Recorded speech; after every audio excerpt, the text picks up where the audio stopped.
The NBA play-in concludes Friday night with the Hornets playing the Magic in Orlando and the Warriors playing the Suns in Phoenix. It's playoff basketball time. Hello and welcome to the 228th edition of ATL Prime Sports. I'm JJ Jurjevich. Joining me this evening is my fabulous producer and co-host for the evening, Wayne Ridenauer, up in wonderful Memphis, Tennessee. You can catch us all at ATL Prime Sports across the board for Facebook, Instagram, X, YouTube, and of course, Apple and Spotify. And if you like that content, shuffle on over to that like button, give it a good old slam from the top rope, and give us a like and a follow on Apple and Spotify. Leave a review as well. Again, at ATL Prime Sports to catch us all. Our personal Twitters or X's, at JJ Get You One for myself, at RWY Jr. for Wayne, at Quarter Todd for TC Todd Quarter, who is umpiring baseball this evening, and at LG for Real, though, for Larry Garner, your PA voice for the Rome Emperors this evening versus Jersey Shore, up 2-0 as we currently record. Wayne, how you doing, buddy? Man, I'm doing pretty good. I went and planted a whole bunch of stuff yesterday out in the yard, and I must have stayed bent over for too long because I've ended up with that back thing that only hurts when you stand up or sit down. But it's getting better, and thanks to the Advil and the Tylenol people for helping me through it. Yeah, right. You always need that Advil or that ibuprofen after a day of yard work. I'm doing robust, Wayne. I'm doing robust, but not as robust as Will Anderson Jr. My goodness, the Texans defensive end will now be the highest paid non-quarterback in NFL history after assigning a 3-year, $150 million extension, good for $134 million guaranteed. It's about what we make here on ATL Prime Sports, folks. I'm just kidding. I'm just kidding. But man, how about them apples? The highest paid non-quarterback 2 off seasons in a row, with Micah Parsons getting signed last year and the Green Bay Packers signing that extension during the year. You flip-flop here to Will Anderson Jr.'s deal for $50 million a season. Wow. Pretty impressive for the defensive end. What's on tap for today's show, Wayne? A way too early surprises and disappointments in Major League Baseball, and a quick preview of the NBA playoffs. So, without further ado, let's kick things off with our MLB topic. About 20 games into the MLB season already. Some surprises and disappointments thus far in the season. Let's go over a couple surprises, a couple disappointments. And again, this is just way too early, but there's 20 games. That's about an eighth of the way through the season almost, if you're doing pretty technical math. But yeah, about an eighth of the way through the season, Wayne. Pretty good amount of time to rebound if you've gotten off to a slow start, Mets. Unless it's 0-7, you're pretty good. I mean, honestly.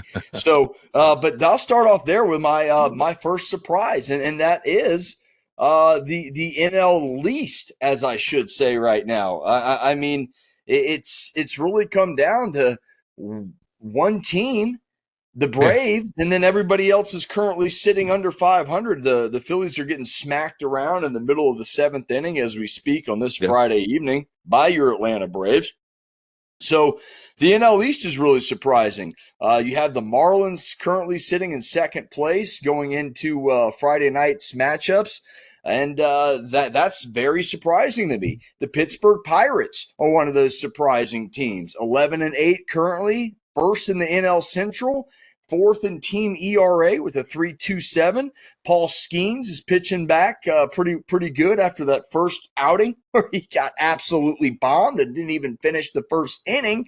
So those are my three surprises. Really, the NL East in general being dominated by the Atlanta Braves, which I had finishing third in the division behind the Mets, who I turn to as my biggest disappointment right now. So my surprises, the NL East being surprising in a negative way, the Braves being surprising in a positive way, and we'll talk about that in a little bit more. But Miami, I think you picked them as a wild card, Wayne. They're looking pretty good in that first eighth of the season. Let me see. I've got my notes here. Actually, I had wild card for the National League, Atlanta Reds and the Rockies. So I didn't even have Miami considered at all. But dang the Mets! I thought momentum from last year would carry them through, but apparently some people who tried to talk me out of that were correct. Man, yeah, the Mets have lost now 9 9 in a in a row. row. Currently on that 9-game losing streak after getting smoked by the Cubs today. They're 7-13, last in the NL East, 5.5, about to be 6 games behind the Yeah. division leading Atlanta Braves. A 220 team batting average for the old New York Metropolitans. That's good for 26 in Major League Baseball. If you're counting, there's only 30 teams, so they're not doing very well there. Oh, And that $480+ million payroll, Wayne, that's yeah. not looking too good. And until a couple days ago, Wayne, you and I had just as many RBIs as Francisco Lindor, which was the big old goose egg. Yeah. So, and he got it off the schneid with a home run, I believe, and he's picking up. But it's just things like that those are my disappointments to start the year. It's mainly the Mets, but I have another disappointment, and it's really the entire American League. The entire American League is within 5.5 games of each other. Again, going into Friday night's matchup. That's nuts. You have 15 teams all within 5.5 games of each other. That is just absurd. So those are my disappointments, but again, it's early. As you mentioned, it's way too early. We do this for fun. It's talking points. Yeah. We know probably none of this will stand still, but your Rangers are in that mix. They're not playing too bad. I know the Rangers are expecting a little bit more from Wyatt Langford, one of their big-time prospects. In the outfield, he struggled early on. He's on the L7 Weenies, which is my fantasy baseball team, and I've had to bench him, Wayne. Not letting him go yet. Not giving him up, Wayne. What do you think, man? What are your some surprises, some disappointments? I just kind of babbled. Well, as far as the NL goes, you could tell that I don't know anything about the NL or don't pay much attention because I did have the Mets as like the leading in their division. But I also had the San Francisco Giants, and they are doing pretty crappy now as well. And I had totally disregarded the Dodgers. I had said, no, I don't think this year. I didn't even pick them as a wild card, and here they are, pretty much dominating when they're not playing Texas. Yeah, it's been an up and down year, and we'll continue with those surprises. But I'm going to talk about our Atlanta Braves as a surprise team. Again, Todd didn't even pick the Braves in the playoffs. I picked them third in the division, and now you're sitting here going, wow, they got a 6-game lead on who I thought might win the whole division. The Mets. I put them in second place behind the Phillies, and personally, I thought it was going to go down to 162 between the Mets and Phillies. I really did. But here we are now. I'm super surprised with what the Atlanta Braves got going on. Again, going into Friday's game versus Philly, they're 12-7, about to make that 13-7. They lead the league in team ERA at 2.93, or fourth in Major League Baseball in home runs. Pinch me if you heard this before, but it sounds like 2023.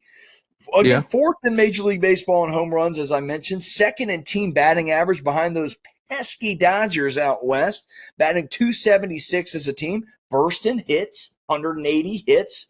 And, boy, they got a handful of those tonight, so you're going to add on to that stat. Seventh in Major League, that was the Marlins. I looked at my notes wrong. They're first in RBIs with 103.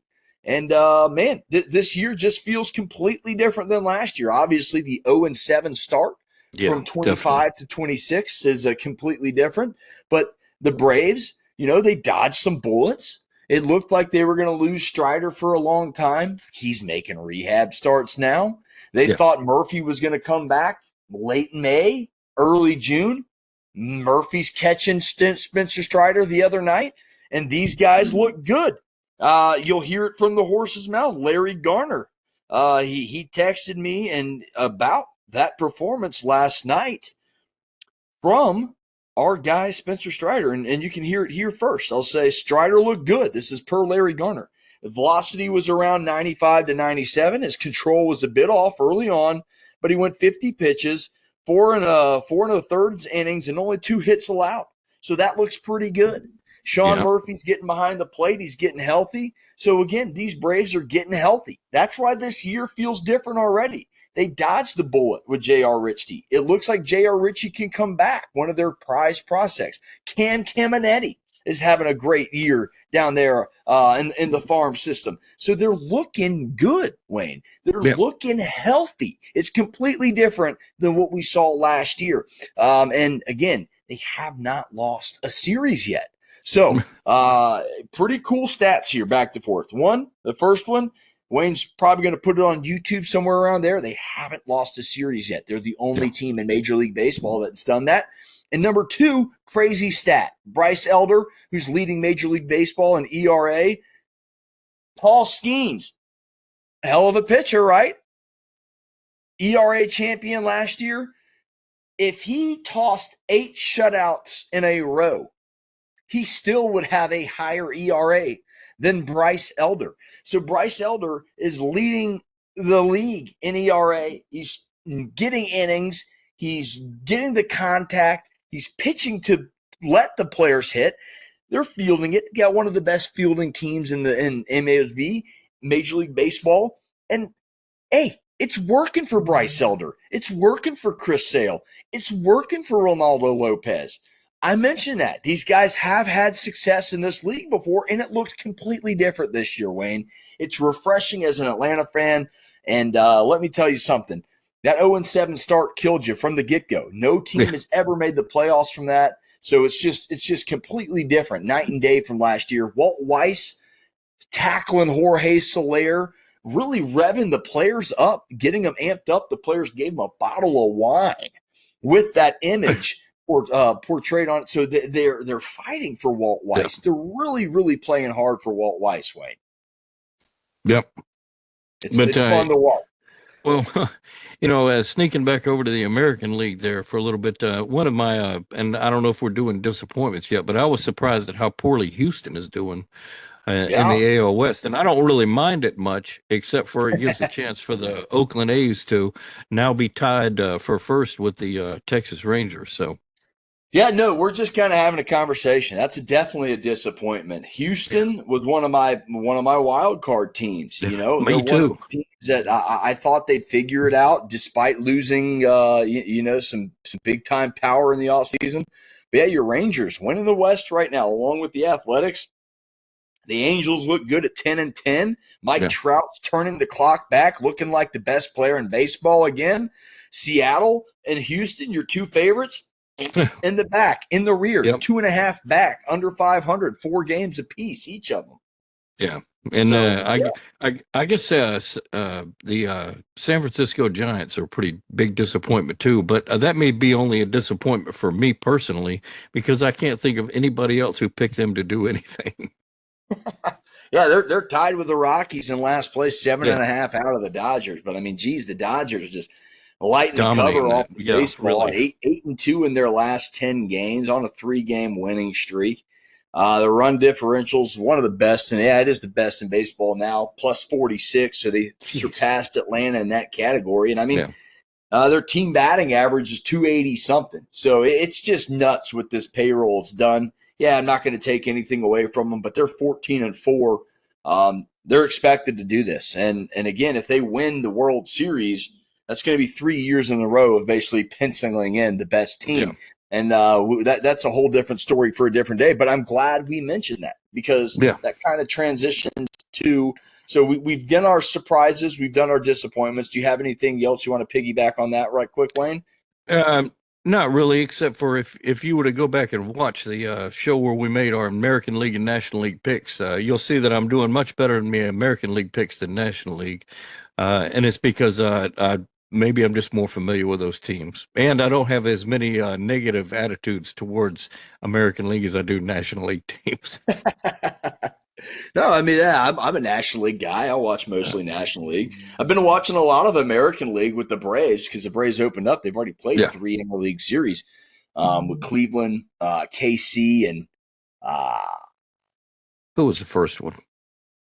Kansas City was the opening series, and they played 2 to open up the year. Then they played Cleveland, and I think they played some and the Angels. Yeah, they've already played three three interleague series. But yeah, no, going back to surprises, it is a pleasant surprise with the Miami Marlins. Again, one game out, sitting under 500, one game, second in the NL East. They tied second. They're stealing bases. They stole a bunch of them against the Braves. Holy cow! We're stealing bases left and right against the Braves, and they're seventh in MLB in hits right now with 163 hits. So the Marlins, little pleasant surprise. But let's flip black. We're done with our surprises. We're done with our disappointments. I do want to talk about those Dodgers and a couple moves that have made my eyes perk up about maybe how people are going to combat the Dodgers or defend the Dodgers. Yeah. How are they going to beat the Dodgers at their own game? I know. I know one way Texas did it is they just walked Ohtani. That's all. Just intentionally walk them. Yeah. That's one way, but I'm talking in terms of players, Wayne. Yeah. In terms of players, and two teams did it. Now, a third team has already done this, and their core is getting old. Now they're the oldest team in baseball. It's your Atlanta Braves. They did something like this a long time ago. When Alex Anthopoulos took over, they gave Ronald Acuna a deal. They gave Austin Riley a deal. They gave Ozzie Albies a deal. Spencer Strider a deal. Mm-hmm. All these guys are locked down for a long period of time. At first, they were the only team doing it. Now you've had two other teams jump in the mix.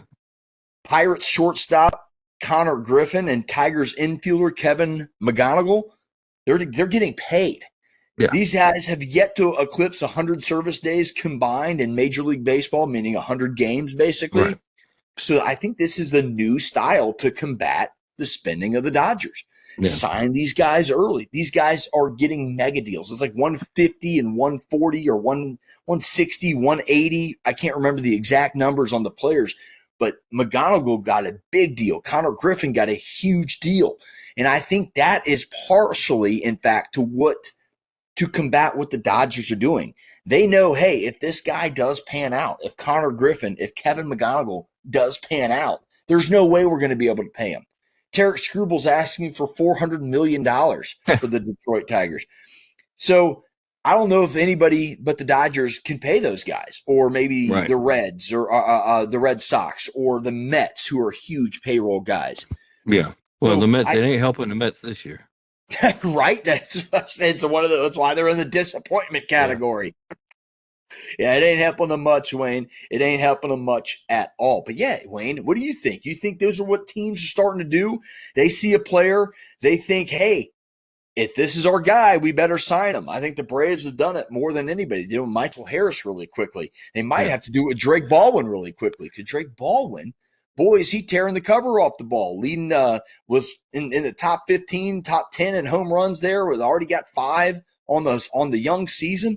So maybe the Braves make another big splash signing for a long period of time with Drake Baldwin and kind of take him off the table, because I think that's just what teams are going to have to do to compete with that payroll. Well, I think now that's a big shift that's happening, and you're probably going to see more teams doing that, because if I remember, I don't know if it was the Marlins or if it was the Rays who won a World Series, and it's just like they spent like crazy, and then after that they're back to mediocre. Yeah, that was the Marlins. They did it twice. Okay. Yeah, in '97, and then in 2002 they just bought a team. Yeah, and the next so year gave it all away. I like the long-term thinking a lot better than let's buy a team and win a championship and then sayonara. Sayonara, see you later. Good luck, fans. Yeah, absolutely crazy. But yeah, I thought that was kind of interesting how we flipped that in. Very exciting Major League Baseball season thus far. I love to see the Oakland A's. I still call them Oakland till they're in Vegas. The Oakland A's. I love to see the Oakland A's compete. It is something about the A's organization. When they're good, baseball's better. So that's my last comment. It's fun to see Major League Baseball. It's fun to see the American League be so tight. It's fun to see the Braves and the Dodgers duking it out in the National League again.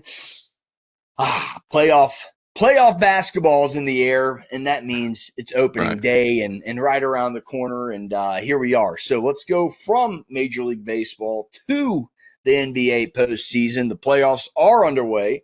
The 16-team field will be set by the end of the evening. As I mentioned, the play-in games currently underway. And the hottest team in the NBA, our Atlanta Hawks, play the New York Knickerbockers Saturday night at 6 p.m. in Madison Square Garden. Let's start out with the East and that series we just mentioned, Hawks, Knicks, the 6 versus 3 seed, Wayne. A lot of people are excited here. Hawks are one of the best teams post All-Star break in the NBA, 20-6 record, under four games under 500 going into that All-Star break. Now 10 games above it. So one of the best turnarounds in NBA history. I think it was like the third best turnaround after the All-Star break in NBA history. I think I heard that. Don't quote me on it. But it was a good turnaround. And they fought back, not in the play-in. No. That's that guy on you. No. They are in the playoffs. They are in a series. They're not trying to fight their way in tonight. They're in. So they play the beloved Knicks. Yeah. Well, I tell you this, though. I really think they're going to beat the Knicks. But, however, I don't think they're going to beat the Celtics in the next round because I've got the Celtics over the 76ers in that their first game. But I expect to see the Hawks playing the Celtics in that series, and that should be a pretty good one. Yeah, I think so, too. I think the Celtics will get them. It might be a 6-game series. I just hope the Hawks take them deep. But to win a playoff series here would be refreshing. I think they can do it. Yeah. I'm not going to be the homer. I am going to pick the Knicks. I think Jalen Brunson's a little bit too much to deal with. But I love what Quinn Snyder and this Atlanta Hawks organization has done. They averaged 121 points during this 20-6 run. Alexander Walker has averaged the lights out 24 plus a night in points per game a night during this run since mid-March. So he's emerged as a real scoring threat.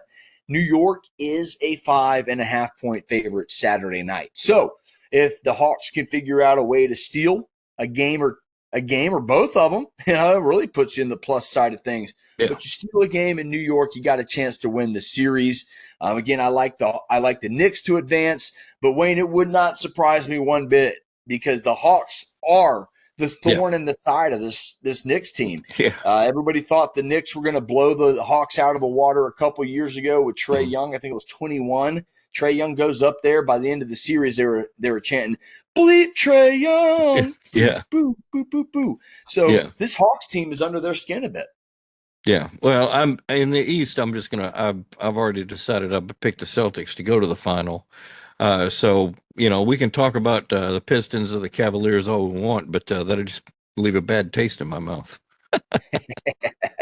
And that is next. So the Pistons. They'll play the winner of the Hornet Magic game this evening. Detroit is going to bring its tough defense into this series, the third best defense in terms of points allowed in the NBA. So I think they got a real shot to win the whole thing. They haven't won a Larry O'Brien since the 05 team. I think it was 05 with Chauncey Billups. They beat the Lakers, upset the Lakers in that series with Karl Malone on that team, championship chasing. Chauncey Billups. Who else was on that team? The Wallace brothers. They're not brothers, but, Rasheed Wallace, Ben Wallace. Right. That was just a great team. Real great team. Rip Hamilton. Just a real good team.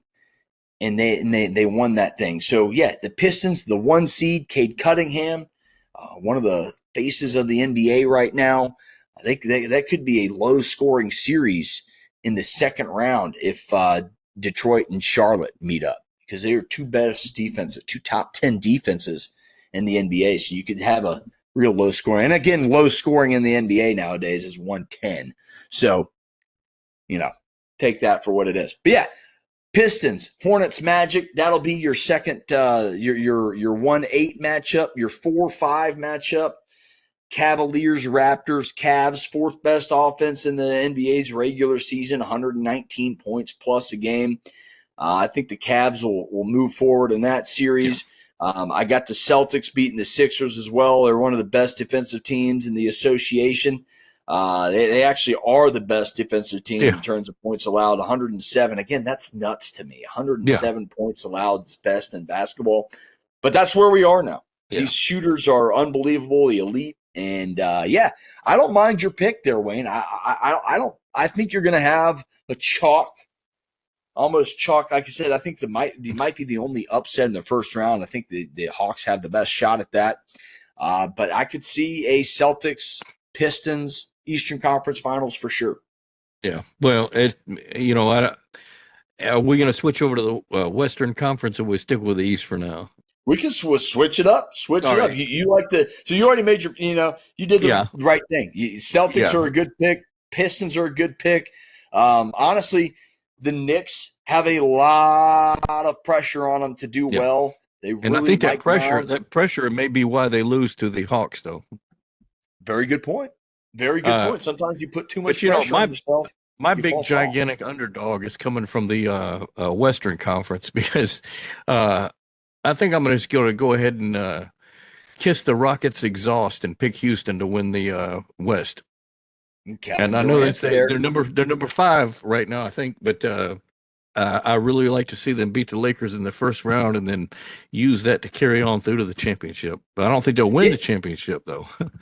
So you got Rocket Celtics in the championship. Right. That'd be great for professional basketball. That'd be great for the NBA. I'd watch that. I'd watch that series. I'd watch that series too. 100%. 2 big markets, Boston, Houston. That'd be a great series. But so we'll talk about that. Yeah, we'll talk about the Rockets, Lakers. Luka Doncic leads the NBA in scoring in that one. You got 2 big-time scorers, Durant versus Doncic, LeBron James, star-studded series.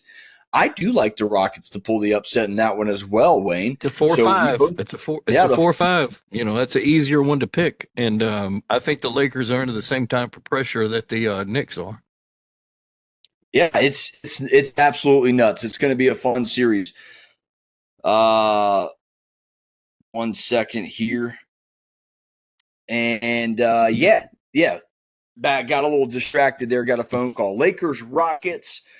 We both got the Rockets moving on. Let's go to the 1-8 matchup. Looking like it's going to be the Thunder. And I think the Suns will upset the Warriors. I'm making a quick prediction before this comes out. It might be wrong. But, yeah, Suns, Warriors versus the Thunder in that one. I don't think the Thunder will have a lot of time, a lot of trouble. I don't think they'll have a lot of time in that series. I think it'll be a pretty quick sweep. OKC brings its best defense in the Western Conference and the league's second best scorer in SGA into this series, so I don't see any problems there. I think the Thunder have a real good chance of going back-to-back in this whole thing. That's who I'm picking in the West. That's definitely a favorite.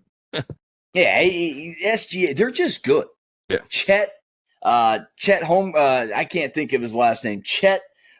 Played at Gonzaga. Guy can play. Oh, yeah. The big, tall guy. I remember him now. Yeah, because he was on the team that beat Memphis in the first round up there in Portland, I believe.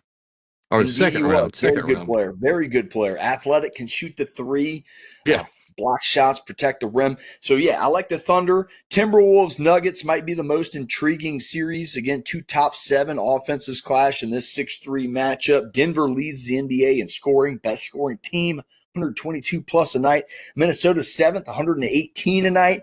Anthony Edwards in this series versus the Joker.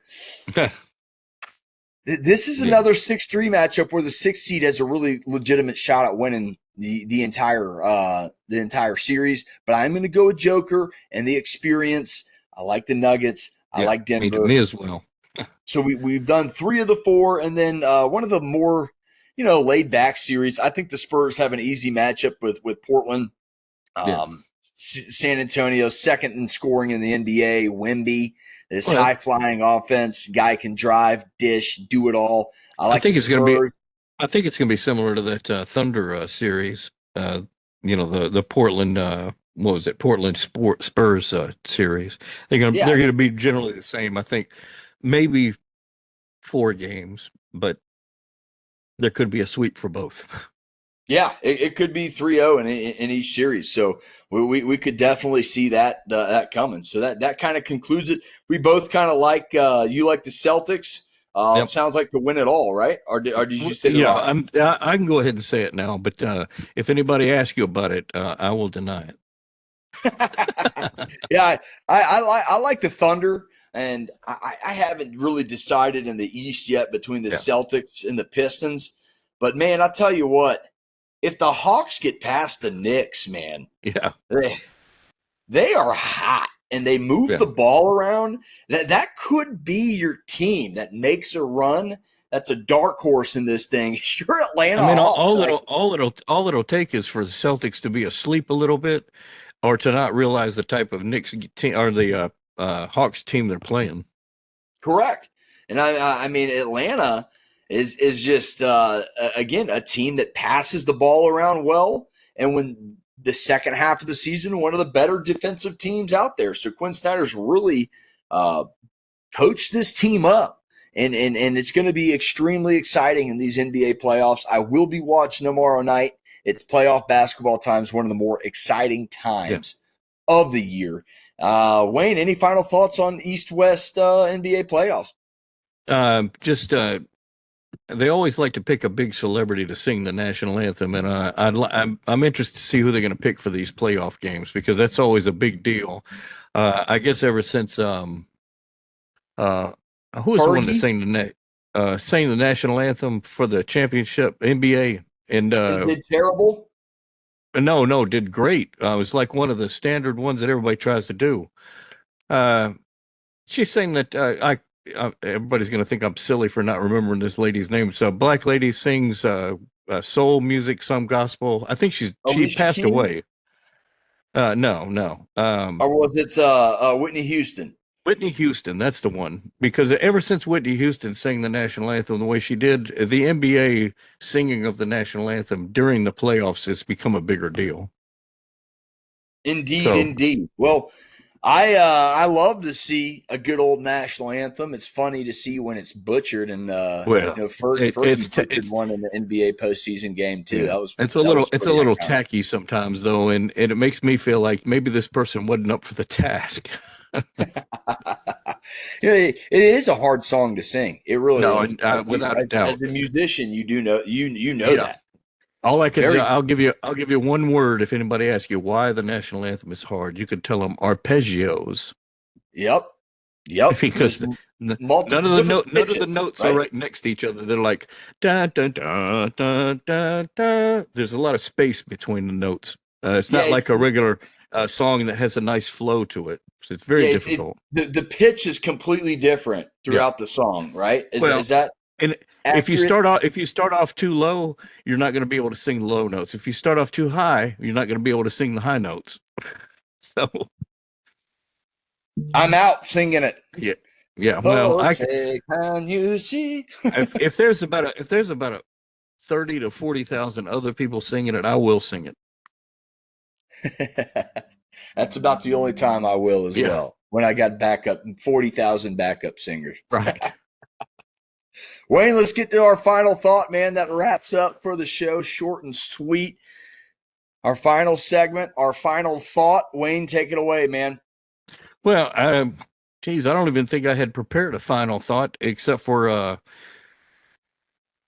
I would really like to see a team like Houston win the NBA championship. I want to see an underdog win that thing. Somebody that's more or less an underdog. As I think that would really I would pay more attention to the NBA if there was a team like that could do that instead of just the same dominant team.